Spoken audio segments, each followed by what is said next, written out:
Double header विश्व cup 2023 में ये चौथा है और पहले मुकाबले की हम बात कर रहे हैं जो धर्मशाला में खेला जाना है। जबरदस्त मुकाबला ऑस्ट्रेलिया बनाम न्यूजीलैंड। स्वागत है आपका ESPN cricket info match day Hindi में और हमारे साथ मौजूद हैं चेतेश्वर पुजारा। स्वागत पुजी आपका। पुजी, ये मुकाबला ऑस्ट्रेलिया न्यूजीलैंड जब आमने सामने आती हैं तो ऐसा लगता है कि बड़ा तगड़ा होगा, पर जो आंकड़ा दिखाता है, आंकड़ा ये कहता है कि भाई ये तो एक तरफा मुकाबला है। ऑस्ट्रेलिया का हमेशा पलड़ा भारी रहता है। आप ओवरऑल ले लें, आप वर्ल्ड कप में ले लें, आप 2015 वर्ल्ड कप से ले लें, या फिर भारत की अगर बात करें पूजी, 8 मैचेस इन दोनों के बीच में हुए हैं वनडे और 8 के 8 में ऑस्ट्रेलिया की जीत। देखिए, अभी तक के स्टैट्स तो बिल्कुल ऑस्ट्रेलिया की फेवर में है, बट जिस तरह से न्यूजीलैंड अभी क्रिकेट खेल रहा है, जिस तरह से अगर आप देखा जाए कि सारे फॉर्मेट में आखिरी 2-3 साल में न्यूजीलैंड का जो प्रदर्शन रहा है वो बहुत ही बढ़िया रहा है।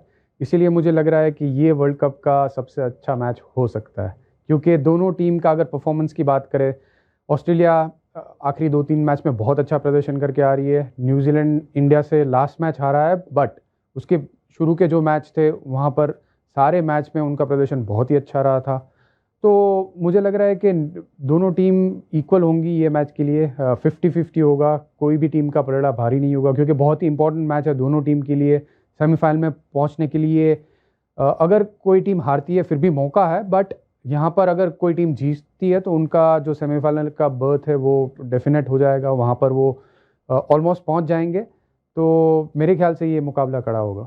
बिल्कुल, उम्मीद कुछ ऐसे ही करेंगे। और सही कहा आपने कि आंकड़े भाई तो पहले के होते हैं और आपको उस दिन मैदान में आप क्या करते हैं वो इंपॉर्टेंट है। और मैदान की बात करें, कंडीशंस की बात करें, तो दोनों टीमों के लिए बड़ी तगड़ी कंडीशंस रहेगी। धर्मशाला का मैदान, सुबह का मैच। पूजी, अक्सर हम बात करते हैं कि धर्मशाला में अगर मैच हो रहा है और सुबह में अगर मैच हो रहा है तो फिर वो कंडीशंस अलग रहती हैं। तो यहां पर क्या टॉस बड़ा रोल निभा सकता है? जो टीम टॉस जीतेगी चाहेगी कि बॉलिंग किया जाए। बिल्कुल, ये टॉस मेरे ख्याल से बहुत बड़ा होगा, क्योंकि धर्मशाला में सुबह का जो समय है वहाँ पर थोड़ा पिच पे मॉइस्चर भी ज़्यादा रहता है, क्योंकि वहाँ पर मैंने फर्स्ट क्लास मैचेस खेले हैं। तो ड्यू फैक्टर बाकी के जो वेन्यूज़ है वहाँ से उधर ड्यू हमेशा थोड़ा ज़्यादा रहता है।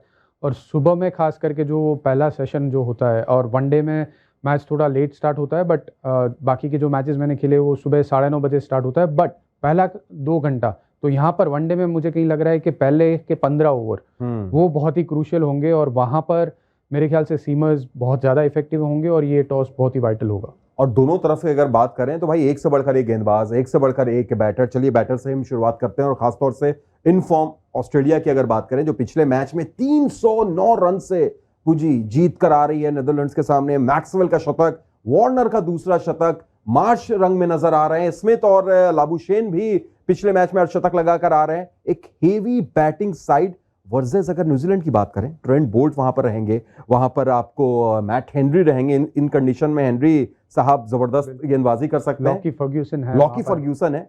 देखिए, बहुत बढ़िया मैच है। और Australian batting versus New Zealand bowling, अगर वो पहला होता है, मेरे ख्याल से अगर न्यूजीलैंड टॉस जीतती है, पहले गेंदबाजी करती है, तो उनका पलड़ा कहीं ना कहीं थोड़ा सा भारी रहेगा, क्योंकि जिस तरह से ट्रेंट बोल्ट बॉल को स्विंग कराते हैं, डेविड वार्नर। और देखना ये भी होगा कि ऑस्ट्रेलिया कौन से कॉम्बिनेशन से जाती है, क्योंकि डेविड वार्नर और ट्रेविस हेड ओपन करते हैं अगर वो टीम में वापसी करते हैं तो, या फिर डेविड वार्नर और मिच मार्श ओपनिंग करेंगे, ट्रेविस हेड 3 नंबर पे बल्लेबाजी करेंगे। तो ऑस्ट्रेलियन बैटिंग लाइनअप में कहीं ना कहीं बदलाव होगा अगर ट्रेविस हेड वापसी करते हैं तो। मार्नस लाबुशेन शायद टीम में ना हो। तो ये देखने वाली बात होगी। बट जो न्यूजीलैंड के सीमर्स है, आई थिंक उनकी जो स्ट्रेंथ है वो बॉल को थोड़ा सीम कराना, स्विंग कराना, जो धर्मशाला के विकेट में सुबह के सेशन में बहुत ज़्यादा हो सकता है। ऑस्ट्रेलिया 2 तरीके से दिखी है इस बार वर्ल्ड कप में। पहले 2 मैच में अगर उनकी आप बैटिंग देखेंगे तो कोई चल नहीं रहा था, 150 तक नहीं आई थी 2 मैचों में। लेकिन उसके बाद पिछले 3 मैच में अचानक से गाड़ी बदल गई है इनकी। लग रहा है कि अब तो भाई आते हैं और 450 लग चुका है, 4 शतक लग चुका है, मैक्सवेल रंग में है। ये ट्रांसफॉर्मेशन इतना जल्दी? देखिए, उनके जो प्लेयर्स है उनके पास एक एक्सपीरियंस है। अगर संतुलन की बात करें तो बहुत अच्छा संतुलन है पूरी बैटिंग लाइनअप में। और ख़ास करके जब आपके पास एक्सपीरियंस प्लेयर होते हैं जिन्होंने वनडे फॉर्मेट, T20 फॉर्मेट, टेस्ट क्रिकेट में रन किए हैं, तो कहीं ना कहीं जो ख़राब फॉर्म है वो ज़्यादा टाइम नहीं चलता है। स्टीव स्मिथ की खास करके बात करें तो हमने देखा है कि एक बहुत ही बड़े बल्लेबाज है और थोड़े टाइम में ही 2-3 मैच में उनके रन नहीं बने, बट वापस रन बनाने लगे और उनका एक रिदम है वो दिख रहा है। डेविड वार्नर जो फॉर्म में आ गए, तो दिख रहा है कि वो उनके फॉर्म को बरकरार रखते हुए हर एक मैच में अभी रन कर रहे हैं। मिच मार्श बहुत ही अच्छे फॉर्म में लग रहे हैं, जैसे बल्लेबाजी कर रहे हैं। ग्लेन मैक्सवेल का थोड़ा एक कंसर्न था लास्ट मैच से पहले, जब उनका शतक नहीं बना था, कि वो अच्छे फॉर्म में नहीं है, बट उनका भी शतक लग गया है।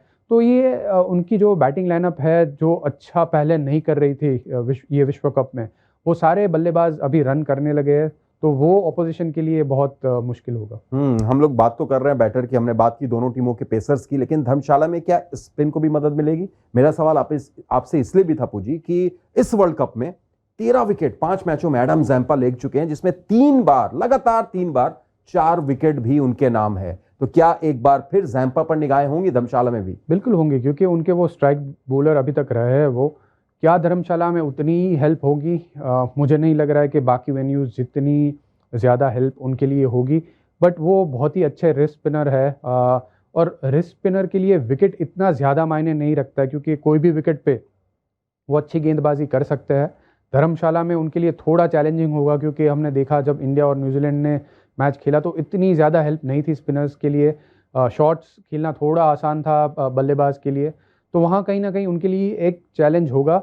बट न्यूजीलैंड के बल्लेबाज उनको किस तरह से टैकल करते हैं, उनके गूगली अगर रीड कर पाते हैं या नहीं, वो देखने वाली बात होगी। और एक बड़ी इंटरेस्टिंग बैटल भी है, जैसा आपने कहा कि भाई मैक्सवेल फॉर्म में आ चुके हैं, पिछले मैच में उन्होंने शतक भी जड़ा, सबसे तेज शतक विश्व कप इतिहास का उनके नाम है। पर ट्रेंट बोल्ट जब सामने आते हैं मैक्सवेल के, तो वो बड़ी रोचक लड़ाई रहती है। 3 बार आउट कर चुके हैं, हालांकि इस दौरान स्ट्राइक रेट ज्यादा रही है, 100 से ज्यादा की स्ट्राइक रेट है मैक्सवेल की, पर 3 बार आउट होना, औसत 17-18 की रहना, क्या बोल्ट फिर से खतरा होंगे? देखिए, धर्मशाला में मुझे नहीं लग रहा है कि इतना बड़ा खतरा होगा, अनलेस कि ऑस्ट्रेलिया शुरू में बहुत ज़्यादा विकेट गंवा देता है और मैक्सवेल को 30 ओवर के अंदर बल्लेबाजी करने आना पड़ रहा है, तो वहाँ पर ट्रेंट बोल्ट बहुत बड़ा खतरा बन सकते हैं। उसके अलावा मुझे लग रहा है कि ये एक अच्छी बैटल होगी, क्योंकि मैक्सवेल वापस फॉर्म में आ चुके हैं। यस, ट्रेंट बोल्ट बहुत ही शानदार गेंदबाज है, वो सोच के उनकी गेंदबाजी करते हैं, उनके पास वेरिएशन बहुत अच्छा है। तो अगर इवन टुवर्ड्स द डेथ ये बैटल होती है मैक्सवेल और ट्रेंट बोल्ट की, तो वो बहुत ही बढ़िया बैटल होगी। उसमें कौन जीतेगा वो देखने वाली बात होगी, क्योंकि किसी का पलटा वहाँ पर मुझे नहीं लग रहा अभी भारी है, क्योंकि मैक्सवेल जिस फॉर्म में है और जिस तरह से ट्रेंट बोल्ट गेंदबाजी कर रहे हैं, वहाँ पर ये इवन कॉन्टेस्ट होगा। चलिए माफी से जान लेते हैं कौन जीतेगा कौन हारेगा, प्रेडिक्शन कर लेते हैं। मेरे लिए ये 50-50 है। मुझे लग रहा है ये बहुत ही अच्छा मैच होगा। दोनों टीम इवन है यहाँ पर। कोई भी एक टीम मेरे लिए फेवरेट नहीं है ये मैच में। तो भाई तगड़ा मुकाबला की उम्मीद है। भले ही कागज पर ऑस्ट्रेलिया और न्यूजीलैंड आमने सामने होती है, तो आंकड़े दिखाते हैं कि ऑस्ट्रेलिया आगे है, पर पूंजी के हिसाब से धर्मशाला में चीजें बदल सकती हैं। शुक्रिया पूजी, जुड़ने के लिए, तमाम बातचीत के लिए। आप देख रहे थे ESPN cricket info match day Hindi.